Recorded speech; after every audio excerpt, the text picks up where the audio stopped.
I know a lot of people have been focusing, including myself, on the negative aspects of living in Florida, but I decided to do a little bit more of a positive twist today. So in this video, I'm going to talk about the 11 things I love about living in Florida. So let's get after it right now.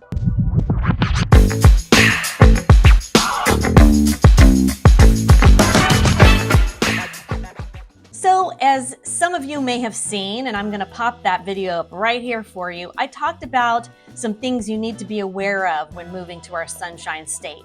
But tis the season, I kind of wanted to end the year on a positive note and talk to you a little bit about the 11 things that I personally love about living in Florida. If you're still on the fence and you kind of need to decide, I think it's a really great thing to be able to balance out the negative with the positive so that you can make the best choice for you. So as always, if you need any real estate help, my contact information is below. Hit me up and let's have a conversation. Number one, it's got to be the weather, y'all. Weather year round here is stunning. 98% of the time, we are sun. And even today, even though it's about 65 degrees as we're in the winter time, we still have great sunshine. Yep, I'm seeing the sun. We've had some gloomy days for sure, and obviously we get a lot of rain. These are some things you just have to learn about living in Florida. But one thing I think people don't understand is the humidity. Humidity isn't a bad thing. It's really good for your skin. Did anybody tell you that? I've lived in some other states where it was really super dry, and as a woman, it wreaks havoc on your face. So the humidity isn't necessarily a bad thing. It also has some health benefits for joint pain and that sort of thing as well. And I think that's why a lot of retirees move here to get out of the cold weather. So again, people want to get out of the snow. People want to get out of crazy weather. They come to our wonderful state and they tend to not leave. So if you want to say goodbye to coats and hello to flip-flops, Florida, come and get us. Number two, art and culture. You know, yes, Florida is known for its beaches, but it's also becoming an art and culture hub. This was not the case when I lived here. I couldn't get out of here fast enough. There was nothing going on. But now as I've come back and started to really enjoy everything that Florida has to offer, we have got an amazingly abundant amount of art museums, cultural festivals, cultural centers. Really, I think the diversity of the state has really helped ignite this need for a bigger arts and culture scene. Not to mention, I gotta throw in, the music scene and all of that as well. Street performers are probably my favorite. So again, if you're looking for a little bit more some culture and especially some community culture events, Florida's got it in spades. So don't think you're gonna be missing out on any of your local things you might have in the state that you're leaving. We've got it here too, guys. Not just beaches, arts and culture as well. And number three, we got some of the best sports teams. Listen, I wasn't always a sports fanatic. I'm not gonna lie. I lived in other states that did not have really good sports teams. And now coming back home, and the Buccaneers, let's be honest, when I was growing up here in the 80s and the 90s, they sucked. But now we had Tom Brady, of course, as we all know, and he really put us on the map. And then, we've had a rough season this year, but I think we're, trending upwards. And of course, we've got our hockey team, the Lightning. Who would have thought that Florida would have an amazing hockey team? Not to mention, we've got the Miami Heat and a ton of amazing, great college football teams. So you are not gonna miss out on having sports all year round in the state of Florida. Number four, listen guys, our Cuban food is to die for. Florida is Little Havana. I loved getting my cafe con leche, getting my Cuban sandwich, empanadas, you name it. And we also have Cuban festivals everywhere. So if you love Latin food and you love Cuban food, you are going to have a blast eating your way through Florida. It is on every corner. By the way, you can get Cuban subs at our Publix shopping center. So there was a little meme that was running around that Publix should take over all of the subways and call them Pubway. I think that's a great idea. So Cuban food, of course it's on my list. Number five, now this may seem odd to you all, but we do have natural disaster parties. Once you've been here and you've lived here enough and you've, the scare tactics of the news, got to listen to your weatherman though. Dennis Phillips, I'll talk about him a lot. Love me some Dennis Phillips. He says, if he doesn't panic, you don't panic. So that's, of course, my local guide. But all over Florida, we've got some amazing weather people, and they will guide you.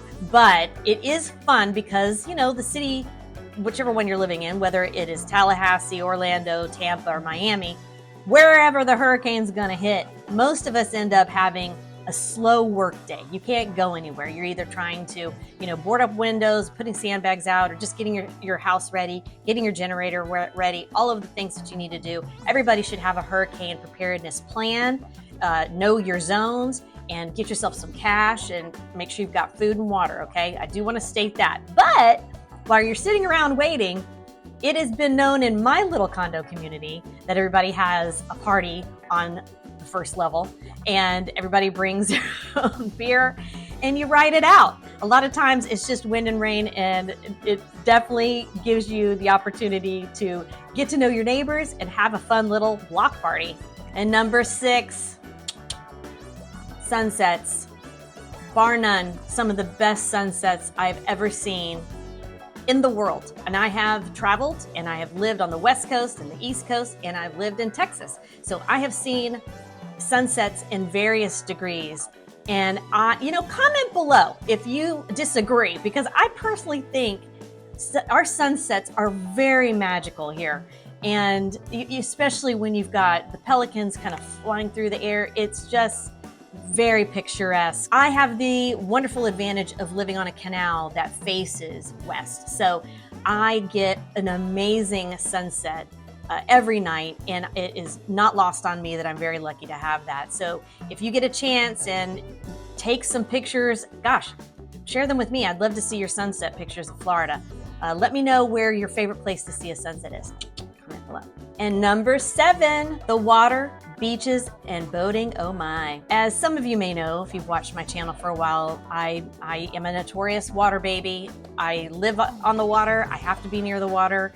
I moved back to Florida because of the water. So if that appeals to you, obviously Florida is surrounded by water. So you're gonna have lots of opportunities for water, boating, fishing, kayaking, stand-up paddleboarding, snorkeling, dolphin watching, manatee watching. I have a great girlfriend of mine that every day gets out on her kayak and goes to Honeymoon Island. This is a little secret. If you're in the Tampa area, you can go to the causeway that connects to Honeymoon Island Beach Park, State Beach, and the dolphins every morning and every night are there feeding in this little area, and she every day makes me crazy and jealous because she has these beautiful videos of the sun setting and all of the dolphins feeding all around her kayak. So if you're into that, you have that all over the state of Florida.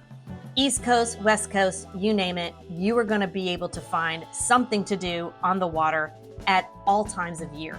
That's, to me, the best part. All right, number 8, cost of living and home prices. Now, wait, I know you're going to say, but Emily, we've talked about this. From a national perspective, we are still right at the average cost of living and average home price.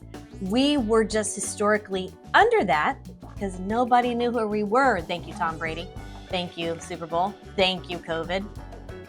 That's what makes people a little upset. Everybody came here in droves. And so what does that do? Drives prices up. But we are still leveling out right at the average. So we have to work on, and I'm going to talk about the job market in a minute because I do have my opinions on this. We still have to work on getting salaries up a little bit, and we still have to work on balancing things out. And I really hope that's going to happen.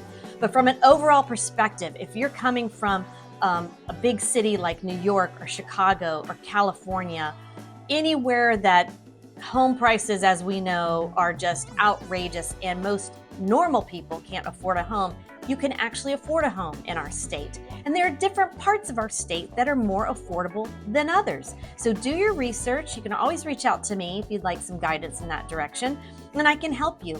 But don't assume that just every part of Florida is expensive at this point. It is not. We are still floating right there at the national average, and our cost of living is still right there at the national average. So keep that in mind. Number 9, festivals. This is my favorite part. We have got, now I have to only speak to the festivals that are in my area. So if you live in other parts of Florida and you have some amazing festivals that you can share, please comment below. I'd love to know about them. I'll come to your city and I'll come to that festival. We have Gasparilla Music Festival that is usually centered around Gasparilla, which Gasparilla Parade and the Pirate Invasion is so much fun, and that's in January, and then it leads into the Gasparilla Music Festival. But before that, we have the Art Festival, we have the Children's Parade, we have all these wonderful things. It's basically our Mardi Gras. So Gasparilla Music Festival is a 3-day event right on the river. It's so fun. Not to mention that we usually have like Cuban Festival, we have Snow Crab Festival, we have Bacon and Beer Festival, we have the Sugar Sand Festival if you're into sand castles. You name it, we have a festival, especially when the weather's great. Now there's 2 times a year that I think that I've noticed festivals are really hot around my area, and it's usually spring till midsummer when it gets terribly hot. Then we don't see that much. And then as we lead into our winter months or our fall, when the humidity drops, usually by September, we start to see more festivals, of course, that lead into the early part of spring and summer. So check your calendar, check some Facebook groups, and definitely check out the Gasparilla Music Festival. Again, my favorite. Hope to see you there. And number 10, no state income tax. I'm still going to keep this out there and tell you guys because it truly is important to a lot of people. There are some states, expensive states, where you still have to pay state income tax. In Florida, you don't have to pay state income tax. So that still helps your budget a little bit. I know, doesn't help with some of the other major things, but we'll take it where we can get it, right? So don't forget that Florida is a no state income tax state. Yeah, yes. And number 11, diversity. I really love that about Florida. Coming from some big cities myself where diversity was very, very normal, and then living in some small cities where there wasn't so much diversity, I really appreciate the culture and the traditions, the food, and just the people itself. So if you're someone that diversity is really important to, don't discount Florida, despite what you might hear on the news. All in all, my experience, and by the way, I'm like, most of my friends don't look like me. Let's just say that I've been around people that feel the same way. So again, your vibe attracts your tribe. So if you're someone that has a different opinion about this, this is not for you. But again, Florida is really a melting pot, starting with our Latin American culture here and then expanding out. It just really has grown by leaps and bounds. So much diversity. So keep that in mind. We love our diversity in Florida. Don't listen to the naysayers. Well, guys, that's it. 11 of my favorite things. I could go on and on and on, but you've got other things to do. And again, I'm going to pop that video right up here that talks about the negative things about Florida that you need to consider. Weigh out your options. I'm big on that. There's not just always positive, and there's not just always negative. It has to work for you. And as you're trying to figure out if relocating to Florida is going to work for you, you need to know both sides of the coin. And as always, I'm here to help. If you've got any questions or concerns, my contact information is below. Reach out to me and let's have a conversation. You can text me, you can call me, but better yet, you can jump on my calendar for that 30-minute consultation and we can talk about your needs. And I'm here to help. And as always, everybody, I appreciate it if you hit that thumbs up, if you like that video. It helps me out a lot, helps really grow my channel, and I really appreciate it. Don't forget to hit that subscribe button and that notification bell. That helps as well. And until next time, everybody, I'll see you around.